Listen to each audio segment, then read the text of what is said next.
এই মুহূর্তে আমি যে ট্রেনটির সামনে দাঁড়িয়ে আছি সেটি জামালপুর এক্সপ্রেস। ঢাকা থেকে জামালপুর যাবে আন্তনগর ট্রেন। এই ট্রেনটি সকাল 10টায় ছাড়ার কথা ছিল, এখনও ছাড়তে পারেনি।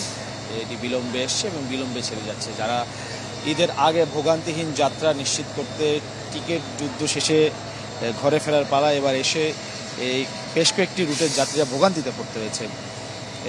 যেটি বলতে হয়, সকাল থেকে পারাবত এক্সপ্রেস সিলেটগামী সেটিও 1.5 থেকে 2 ঘন্টা বিলম্বে। 11 সিন্ধু এক্সপ্রেস যেটি কিশোরগঞ্জগামী সেটিও 1.5 থেকে 2 ঘন্টা বিলম্বে। এরপর ঢাকা থেকে দিনাজপুর হয়ে ঠাকুরগাঁও পঞ্চগড়গামী একতা এক্সপ্রেস সেটি 40 থেকে 50 মিনিট বিলম্বে। এখন এই জামালপুর এক্সপ্রেস 2 ঘন্টা বিলম্বে যাচ্ছে। এমনিতেই গরম, এর মধ্যেই আগেভাগে যারা পরিজন নিয়ে ঢাকা ছাড়ছেন তাদের ট্রেনের যাত্রাটা অনেকের জন্য স্বস্তিদায়ক, অনেকের জন্য দুর্ভোগ নিয়ে এসছে। আমরা কয়েকজন যাত্রী আছে, তাদের সাথে কথা বলবো। নগদে 500 টাকা বা তার বেশি পেমেন্টে পেতে পারেন ঢাকায় জমিসহ 20 কোটি টাকার পুরস্কার। ঈদের এত আগে যাওয়া, তারপরও কি ট্রেনে কোনো সমস্যা হচ্ছে? ট্রেনে তো সমস্যা। এখন দেখেন 10টায় ছাড়ার কথা, এখন বাজে 12টা 6, তাই অলরেডি 2 ঘন্টা 6 মিনিট লেট।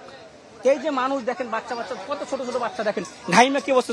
এতক্ষণ ফ্যানও দেয় নাই, এই মাত্র ফ্যান ছাড়ছে, এতক্ষণ ফ্যানও দিচ্ছিল না। গরমে ভাবসায় মানুষ একবার অস্থির হয়ে গেছে। ছোট ছোট বাচ্চা দেখেন, এই যে বাচ্চারা কি অবস্থা, এরা ঘাইমে একবার অস্থির হয়ে গেছে।